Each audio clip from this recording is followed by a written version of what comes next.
بسم اللہ الرحمن الرحیم۔ سورہ البقرہ کے 9ویں رکوع میں گائے کے واقعے کا انجام، بنی اسرائیل کی بدعمالیوں کا ذکر، اور جب وہ مسلمانوں سے ملتے تو کیا کہتے اور کیسے انہیں جھٹلاتے، کیسے انہوں نے توریت میں حضور صلی اللہ علیہ وآلہ وسلم کے اوصاف میں تحریف کی، پھر آگے اللہ تعالیٰ کے ارشادات اور آخر میں بنی اسرائیل کے گمان کا ذکر ہے۔ اللہ تعالیٰ نے اصل قاتل کا نام بتانے کے لیے بنی اسرائیل کو حکم دیا تھا وہ ایک گائے کو ذبح کریں، تو انہوں نے آگے سے ٹال مٹول شروع کر دی۔ اصل واقعہ تو پہلے رکوع یعنی 8ویں رکوع میں بیان ہو چکا ہے۔ بہرحال وہ تو ایک دوسرے کے ذمے اس خون کو لگانے کا ارادہ رکھتے تھے تاکہ چہ مگوئیاں کر کے نہ بات کو دبا لیں اور قاتل کا پتہ نہ چلے، مگر اللہ تعالیٰ کی یہ مشیت تھی کہ قاتل کو ظاہر کیا جائے۔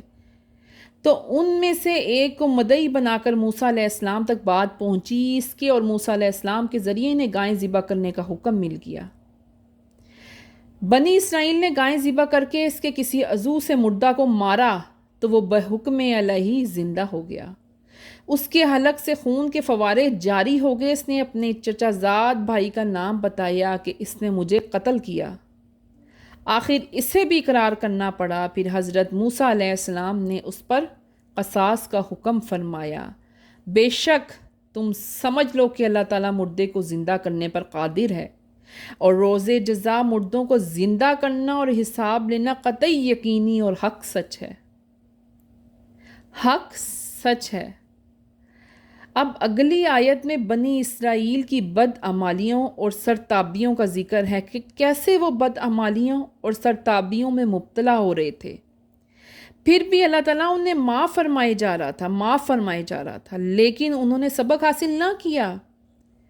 گویا ان کے دل پتھر بلکہ اس سے بھی زیادہ سخت ہو گئے تھے، کیونکہ پتھروں میں سے بھی بعض پتھر ایسے ہوتے ہیں جن سے مخلوق خدا فائدہ حاصل کرتی ہے۔ بعض پتھروں سے چشمے پھوٹ نکلتے ہیں، مخلوق کو پانی ملتا ہے، مگر بنی اسرائیل نے نہ تو انبیاء کرام کی تعلیمات سے فائدہ اٹھایا، نہ نیک بندوں کی باتیں سنی۔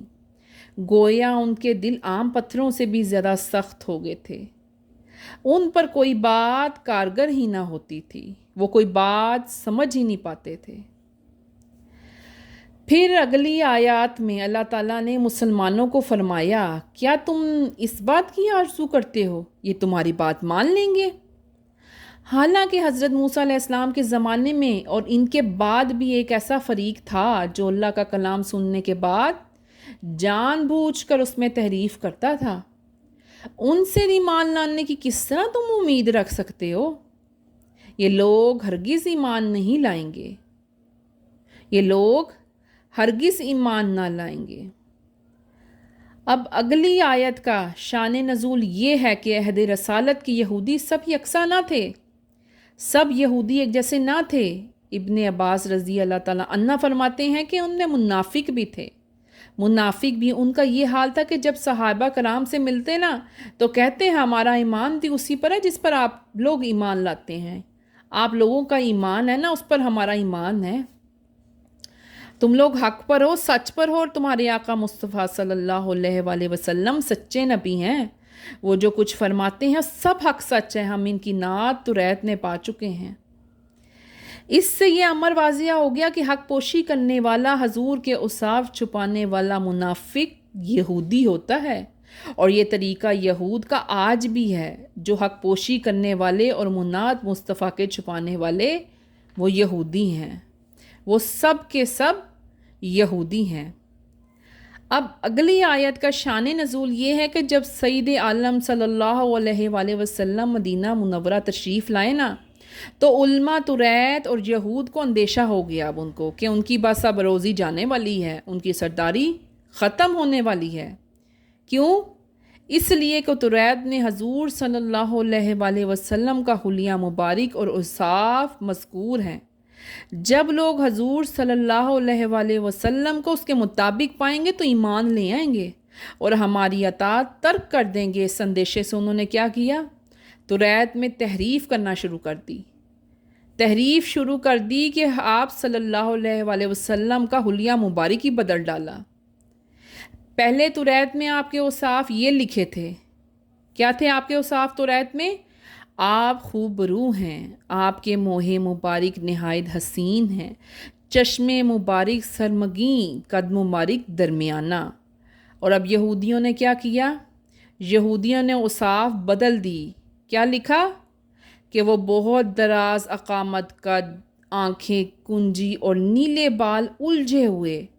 اب یہ مضمون وہ عوام کو سناتے اور کہتے یہ تو ریت میں حضور کے اوصاف ہیں جو من جانب اللہ ہیں، اللہ نے لکھے ہیں، جو من جانب اللہ ہیں۔ اس سے وہ یہ امید رکھتے تھے کہ حضور صلی اللہ علیہ وآلہ وسلم کے اوصاف تو ریت میں اس کے خلاف پائیں گے تو آپ پر ایمان نہیں کوئی لائے گا، اور وہ ہمارے ہی متی بنے رہیں گے، ہماری ہی تابع رہیں گے، ہماری ہی عزت کریں گے، ہماری ہی حرمت اور اطاعت کریں گے۔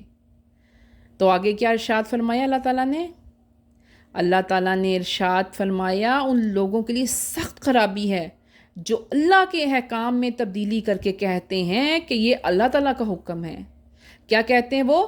یہ اللہ تعالیٰ کا حکم ہے۔ اب اگلی آیت میں اللہ تعالیٰ سے وعدے کا ذکر کیا گیا ہے۔ اگر تم نے اللہ تعالیٰ سے وعدہ لیا ہے نا کہ وہ تمہیں 40 روز میں آزاد کر دے گا تو وہ وعدے کے خلاف ہرگز نہیں کرتا، اور اگر اس نے وعدہ نہیں فرمایا تمہارا یہ دعویٰ باطل ہے، جھوٹا ہے، اور جس کے اعمال اسے گھیر چکے ہیں، وہ شرک و کفر کی دلدل میں پھنس چکا ہے تو یقینی وہ جہنمی ہے۔ اور مشرک کے لیے ارشاد ہو چکا ہے۔ مشرک کے لیے کیا ارشاد ہوا ہے؟ مشرک کے لیے یہ ارشاد ہوا ہے کہ مشرک کی بخشش ہرگز نہ ہوگی اگر وہ کفر و شرک سے مر گیا، اگر وہ کافر مر گیا۔ اب آخری آیات میں بنی اسرائیل کے گمان کا ذکر ہے کہ بنی اسرائیل کو کیا گمان تھا؟ اس کو گمان تھا کہ وہ اللہ تعالیٰ کے لاڈلے ہیں، انہیں ان کے گناہوں کی سزا کوئی نہیں ملے گی، اگر ملی بھی تو چند روز یا ان کے بزرگ انہیں بخشوا لیں گے، لہٰذا وہ حرام اور حلال میں تمیز ہی نہیں رکھتے تھے۔ اب ان کا یہ گمان غلط ثابت کر کے فرمایا گیا اور انہیں بتایا گیا کہ نجات کا دار و مدار نہ صرف 2 باتوں پہ ہے۔ نجات کا یعنی تمہاری بخشش کا دار و مدار نہ صرف 2 باتوں پر ہوگا۔ پہلی بات اللہ عز و جل اور اس کے رسول صلی اللہ علیہ وآلہ وسلم پر ایمان لانا، اور دوسری نیک عمل کرنا، نیک اعمال کرنا۔ صدق اللہ